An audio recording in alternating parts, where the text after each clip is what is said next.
Hi guys, this is Vu with a user tip on using the VPR with tripods.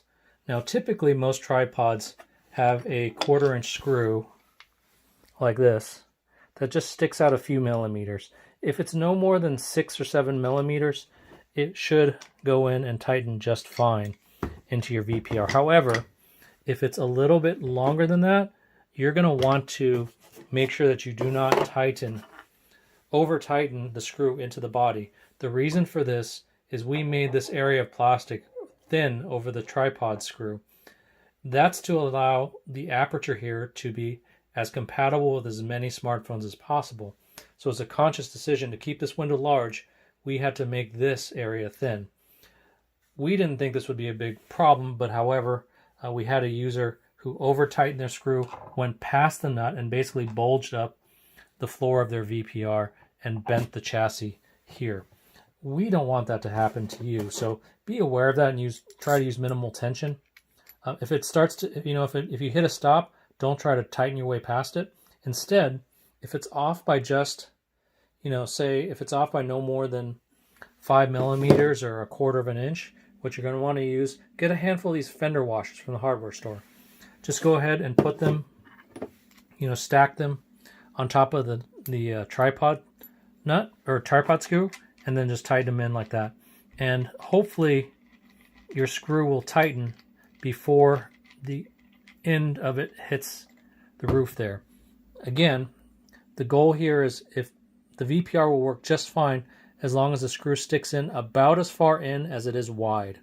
So this 1/4 that it is all tripods and the VPR are based on is about 6.2 millimeters in diameter.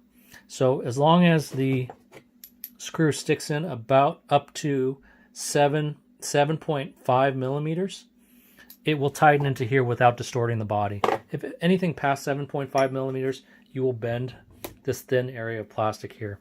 Use a washer, as I said, to space the screw out so that it won't bend your VPR. One other option for you that I really like are quick release plates. This is Peak Designs quick release plate. You can find these on photo retailer sites like BH or Adorama.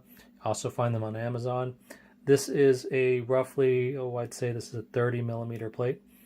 It's square.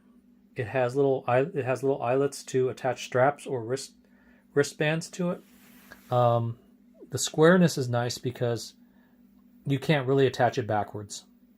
There's no backwards or forwards to it, which I like because it's multi-directional.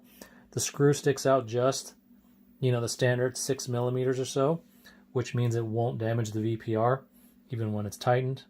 And it's light and it's small. It doesn't add a lot of bulk. You could conceivably just leave this on your VPR full time. So what you would do is go ahead and find a coin or a key or a flathead screwdriver and just tighten this plate on. Okay. And remember, you want to tighten it enough that the plate doesn't move a lot. You're not suspending a really heavy SLR, so you don't need to over torque this very much. That's actually plenty. Okay, so again, just enough so that the plate does not move. If the plate will not rotate, that's enough tension. You don't need to crank this down until your VPR breaks. Okay, try not to over tighten it. Once that quick release adapter plate is on, then you can use any one of hundreds of ARCA compatible quick release adapters.